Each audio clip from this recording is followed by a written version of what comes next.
3 number প্ৰশ্নটো ইয়াত মানবোৰ বহুৱাই লৈ মান নিৰ্ণয় কৰিব লাগিব তে আমি ইয়াৰ পৰা মানবোৰ চাই লওঁ দিয়া আছে cos 45 মানে 1/√2 sec 30 মানে হল 2/√3 minus cosec 30 মানে হল 2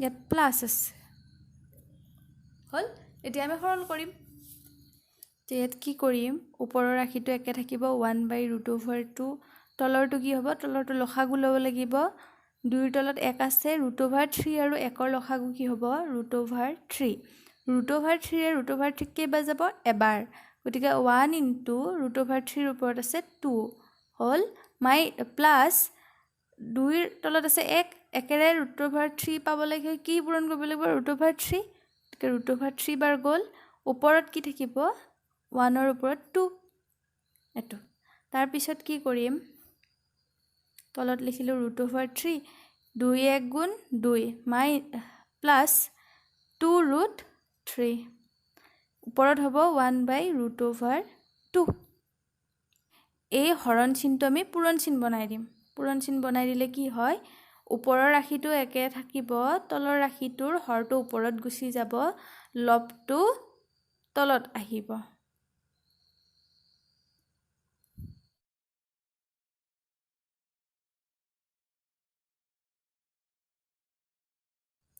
√3 টো দুইটাৰ লগত পূৰণ কৰিলে কি হ'ব 2√2 প্লাস ভাঙি দিলে 2 ইয়াতে √2 ইয়াতে √3 দুইটা √3 পূৰণ হ'লে কি হ'ব 3 2 গুণ 4 থাকিব √3 এতিয়া আমি উত্তৰটো এনেকেও ৰাখিব পাৰো কিন্তু এটা কথা সদায় মনত ৰাখিবা যেতিয়া হৰত বৰ্গমূল চিহ্ন পোৱা যায় তেতিয়া আমি সদায় চেষ্টা কৰিব লাগে এই বৰ্গমূল চিহ্নটো কেনেকৈ উঠাব পাৰো এতিয়া √2 ইয়াৰ পৰা যদি √2 উঠাব লাগে আমি আমাৰ হাতত এটাই উপায় আছে যে √2ক যদি আমি কিবা প্ৰকাৰে বৰ্গ কৰি দিব পাৰো কি হ'ব এই √2 গুছি কিনে আমাৰ কি হ'ব 2 থাকিবনে ইয়াত কি কৰিব লাগিব ইয়াকো স্কয়াৰ বনাব লাগিব ইয়াকো স্কয়াৰ বনাব লাগিব দুইটাকে স্কয়াৰ বনাবলে আমি কি কৰিম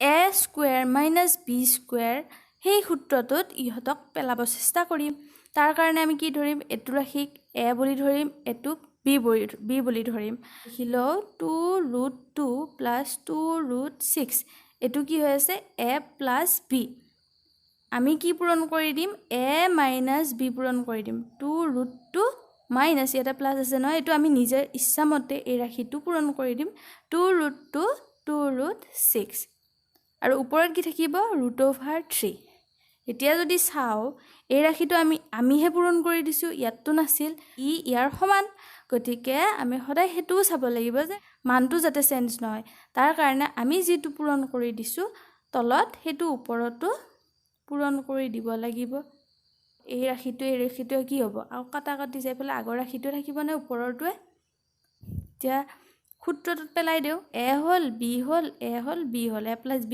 * a - b ৰ সূত্ৰটো হল a স্কয়াৰ - b স্কয়াৰ কৰিলে কি হ'ব 2 ইয়াতে আছে √3 √2 কিমান হল √ৰ তলত 3 2 গুণ 6 6 মাইনাস 2 √3 √6 তাৰ মানে কি √18 2 √3 বৰ্গ কৰিলে কি হ'ব 2 2 গুণ 4 পূৰণ √2 বৰ্গ কৰিলে পাম 2 মাইনাস 2 বৰ্গ কৰিলে পাম 4 √6 বৰ্গ কৰিলে পাম 6 ওপৰত থাকিব 2√6 আৰু 2√18 ক কেনেদৰে লিখিব পাৰি √18ক আমি 9 2 গুণ 18 এনেকৈ লিখিব পাৰো 9 ৰ বৰ্গমূল আছে নহয়নে 9 ৰ বৰ্গমূল হল 3 গতিকে 9 ৰ পৰা 3 ওলাল বৰ্গমূল চিহ্নৰ বাহিৰত আৰু 2 ৰ যেহেতু বৰ্গমূল তেনেকুৱা নাই গতিকে বৰ্গমূল চিহ্নৰ তলত 2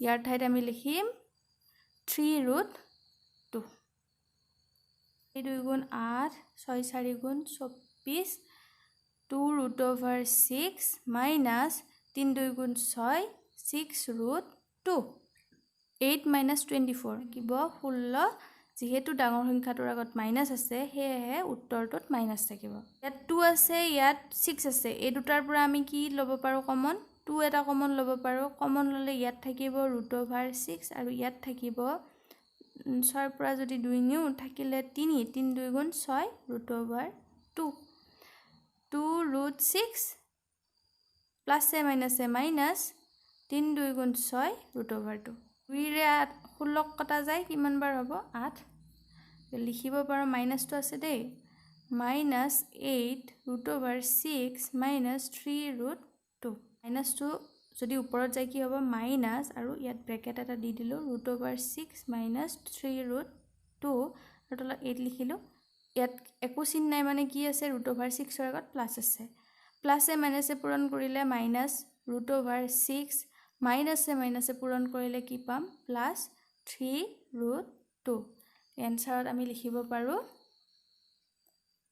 এটো আগত লিখিম প্লাস চিনটো আগত লিখিম 3√2 -√6 divided by 8 প্ৰথমতে অলপ টান লাগিব কিন্তু প্ৰেক্টিস কৰিলে সহজ হৈ যাব 4 নম্বৰ প্ৰশ্নটোৰ বাবে মানবোৰ বহাই লও sin 30 ৰ মান কি হ'ব sin 30 ৰ মান হ'ব হাফ tan 45 কিমান হ'ব tan 45 1 minus cosec 60 cosec 60 ৰ মান কিমান 2√3 sec 30 ৰ মান 2/√3 plus cos 60 ৰ মান হ'ব হাফ আৰু cot 45 ৰ মান হ'ব 1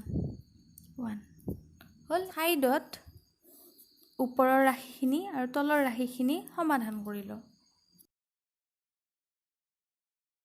কি কৰিম লসাগু লম লসাগু মানে ইয়াত এনেকুৱা এটা সংখ্যা লাগে যোনটো নেকি এটো হৰেৰেও বাৰ যায় এটো হৰেৰেও বাৰ যায় এটো হৰেৰেও বাৰ যায় দুইৰে যদি এটা সংখ্যা বাৰ যাব লাগে তেতিয়া হলে মিনিমাম কিমান থাকিব লাগিব ইয়াত 2 থাকিবই লাগিব তেতিয়াহে দুইৰে বাৰ যাব একেৰাটো 2 যায় গতিকে একৰ লগত একো সুবিধা নাই √3 ৰে যদি যাব লাগে লসাগুটো তেতিয়া হলে ইয়াত কি থাকিব লাগিব মিনিমাম এটা √3 থাকিবই লাগিব ই থাকক কথা নাই কিন্তু √3 ৰে যদি বাৰ যাব লাগে √3 এটা থাকিবই লাগিব মিনিমাম তোৰ লসাগু কি হল 2√3 তে 2 ৰে 2√3 কেইবাৰ যাব 2 ৰে যদি 2 কাটি দিও কিমান ৰল √3 টো কাৰ লগত পূৰণ হ'ব লবটোৰে আৰু একেৰে 2√3 কেইবাৰ যাব 2√3 বাৰে যাব আৰু ওপৰত 1 আছে ন হেতুৰ লগত পূৰণ হ'ব মাইনাস √3 ৰে 2√3 কেইবাৰ যাব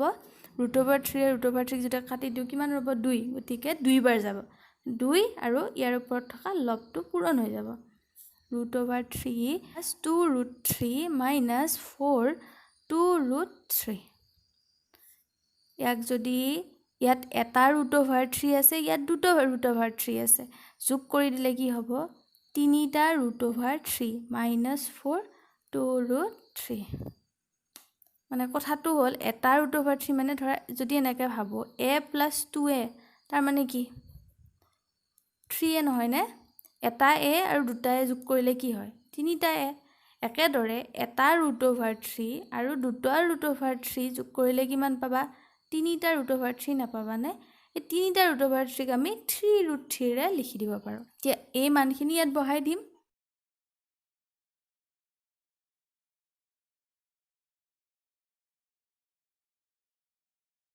একে ধৰণে ইয়াৰ এই তিনিটাৰ লসাগু হ'ব 2√3 √3 ৰে √3 কাটা যাব থাকিব 2 2 লগত 2 পূৰণ হ'ব 2 ৰে √2√3 কেইবাৰ যাব 2 এ 2 কাটা গলে √3 বাচিব তাৰ মানে √3 বাৰ যাব 2 ৰ ওপৰত লব আছে 1 পূৰণ হ'ব প্লাস 1 ৰে 2√3 কেইবাৰ যাব 2√3 বাৰে যাব 2√3 ইয়াৰ ওপৰত আছে 1 2 2 গুণ 4 প্লাস √3 প্লাস 2√3 2√3 এতিয়া চাও 4 প্লাস ইয়াতে এটা √3 এটা দুটা √3 যোগ কৰিলে কি হ'ব তিনিটা √3 আৰু তলত কি থাকিল 2√3 এতিয়া এই মানখিনি আমি ইয়াত বহাই দিও এখিনি নাছিল জানো তে ইয়াত চোৱা এই ৰাশিটোৰ হৰটো আৰু তলৰ ৰাশিটোৰ হৰটো একে নহয়নে? গতিকে আমি কি কৰিব পাৰোঁ, এই ৰাশিটোৰ হৰটো কটাকটি কৰি দিব পাৰোঁ। কিয় পাৰোঁ? ধৰি লোৱা এটা এনেকৈ আছে a/c d/c। এই বস্তুটো ভাঙিলে কি হ'ব কোৱাচোন? a/c পূৰণ, এই চিনটো যেতিয়া পূৰণ হৈ যায় তলৰ ৰাশিটো ওপৰত যায়, ওপৰৰ ৰাশিটো তলত আহে। তাৰপিছত কি হয়? কটাকটি যায়নে c আৰু c? তাৰপিছত কি থাকে? a/d থাকে নহয় জানো? বস্তুখিনি এনেকৈ লিখাতকৈ আমি কি কৰিছোঁ, এই c আৰু এই c একেলগে কাটি দিছোঁ। ওপৰত a থাকিল, তলত d থাকিল, একে নাপালোঁনে? গতিকে ডাইৰেক্ট কৰি দিছোঁ এইটো। ওপৰত থাকিল 3√3 - 4, তলত থাকিল 4 + 3√3, 3√3 - 4, 3√3 + 4। এইটো আগত লিখিছোঁ, এইটো পিছত লিখিছোঁ। যিটো হৰ আছে, হৰৰ এটা ৰাশিত কি আছে? বৰ্গমূল চিন আছে। আৰু আমি জানো যেতিয়াই হৰত বৰ্গমূল চিন দেখা পাওঁ আমি সদায় চেষ্টা কৰিব লাগে এইটো কেনেকৈ নোহোৱা কৰিব পাৰি। ইয়াক স্কুৱেৰ কৰিব চেষ্টা কৰিম, আৰু স্কুৱেৰ কৰাৰ এটাই নিয়ম আছে, সেইটো হৈছে a² - b² সূত্ৰত পেলাই দিয়া। ইয়াক আমি a বুলি ভাবি ল'ম, ইয়াক b বুলি ভাবি ল'ম। ভাবি লৈ কি কৰিম, এইটো a + b হৈ আছে নহয়নে? আমি a - b এটাৰে পূৰণ কৰি দিম। এইখিনি বস্তু ইয়াততো নাছিল, আমি নিজেহে দিছোঁ। গতিকে আমি যিখিনি নিজে তলত লগাই দিছিলোঁ সেইখিনি ওপৰত আকৌ লগাই দিম। তাৰমানে কি হ'ল, এইটোৱে কটাকটি গৈ পেলাই আকৌ আগৰখিনিয়ে থাকিব। এইটো সূত্ৰত পেলাই দিম। a + b × a - b মানে a² - b² সূত্ৰত পৰি গ'ল। আৰু ওপৰৰ সূত্ৰটো যদি চাওঁ, এইটো আছে ইয়াত a ধৰোঁ, ইয়াত যদি b ধৰোঁ, এইটো a হ'ব, এইটো b হ'ব। ইয়াতো মাইনাছ আছে, ইয়াতো মাইনাছ আছে। a - b × a - b, দুটা যদি a - b পূৰণ কৰোঁ কি পাওঁ আমি? a - b whole square. ইয়াত কি হ'ব? √3√3 - 4 হোল স্কুৱেৰ। এইটো ভাঙি দিলে কি হ'ব? 3 × 3 = 9, আৰু √3 কৰিলে 3, 4 বৰ্গ কৰিলে 16। a - b হোল স্কুৱেৰৰ সূত্ৰ হ'ল a² + b² - 2ab। a² 3√3 whole square + b² 4² - 2 × a × b 3√3 × 4। এতিয়া 9 × 3 = 27 - 16। এইটোক ভাঙি দিলে কি হ'ব? 3 × 3 = 9, আৰু √3 কৰিলে কি হ'ব? 3 থাকিব। গতিকে 9 × 3 = কিমান হ'ব? 27 + 4 × 4 = 16। আৰু ইয়াত কি থাকিব? 4 × 2 = 8, 8 × 3 = 24, আৰু √3 এটা থাকিব। মাইনাছ কৰি দিলে 27 - 16, 27 + 16 মানে 43 - 24 √3। 5 নম্বৰ প্ৰশ্ন, মানসমূহ বহাই ল'ম। 5 cos 60 cos 60 1/2, ওপৰত স্কুৱেৰ আছে, স্কুৱেৰ দিম, +4 sec 30 মান 2/√3, 4 × 2/√3, ওপৰত বৰ্গ চিন আছে, বৰ্গ চিন দিম, -10 45 মানে হ'ল 1, গতিকে 1ৰ ওপৰত স্কুৱেৰ আছে নহয়নে? 1 স্কুৱেৰ। sin 30 মানে হাফ, স্কুৱেৰ কৰিম, cos 30 মানে হ'ল √3/2 হোল স্কুৱেৰ। এতিয়া সৰল কৰোঁ। ভাঙিলে হ'ব 1ক বৰ্গ কৰিলে 1, 2ক বৰ্গ কৰিলে 4, √3ক বৰ্গ কৰিলে 3, 2ক বৰ্গ কৰিলে 4, 5 × ইয়াক বৰ্গ কৰিলে 1, 4, 2ক বৰ্গ কৰিলে 4, √3ক বৰ্গ কৰিলে 3, -1ক বৰ্গ কৰিলে 1। তলৰ কেইটা যদি লসাগু লওঁ কি হ'ব? 4 হ'ব। থাকিব কি? 1 + 3। ওপৰৰ কেইটা যদি চাওঁ কি হ'ব?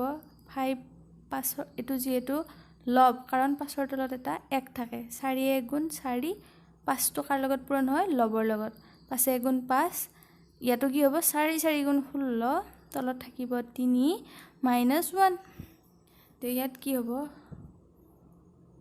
তলত হ'ব 3 × 1 = 4, 4/4, লসাগু ল'ম লাগে ইয়াত এনেকুৱা এটা সংখ্যা লাগে যোনটো নেকি এইটোৰেও বাৰ যায় এইটোৰেও বাৰ যায় এইটোৰেও যায় ইয়াৰ তলত থকা একেৰেও যায় ইয়াত কি থাকিলে বাৰ যাব 4 মিনিমাম 4 থাকিবই লাগিব 4ৰে বাৰ যাবলৈ 3ৰে বাৰ যাবলৈ মিনিমাম 3 এটা থাকিবই লাগিব একেৰেতো চবকে যায় গতিকে লসাগুটো কিমান হ'ল 4 3 গুণ 12 গতিকে ডাইৰেক্ট 12 লিখি দিওঁ 4ৰে 12 কেইবাৰ যায় 3 বাৰ যায় ওপৰত আছে 5 লিখিলোঁ প্লাছ 3ৰে 12 বাৰ যায় 4ৰ লগত কি পূৰণ হ'ব 16 আৰু মাইনাছ 1 এৰেতো 12 বাৰে যাব 12 পূৰণ ওপৰত 1 আছে 1 লিখিলোঁ 4ৰে 4ক বাৰ গ'লে কিমান থাকিলে 1 থাকিল ওপৰত কি থাকিল 12 5 3 গুণ 15 প্লাছ 16 4 গুণ 64 মাইনাছ 12 1 গুণ 12 অঞ্চলৰ তলত 1 আছে মানে এইখিনি আমি নিলিখিলেও হ'ব আমি পাম তলত থাকিল 12 আছে 4 9 9ৰ পৰা 2 গ'লে 7 6 1 7 7ৰ পৰা 1 গ'লে 6 উত্তৰ হ'ব আমাৰ 67/12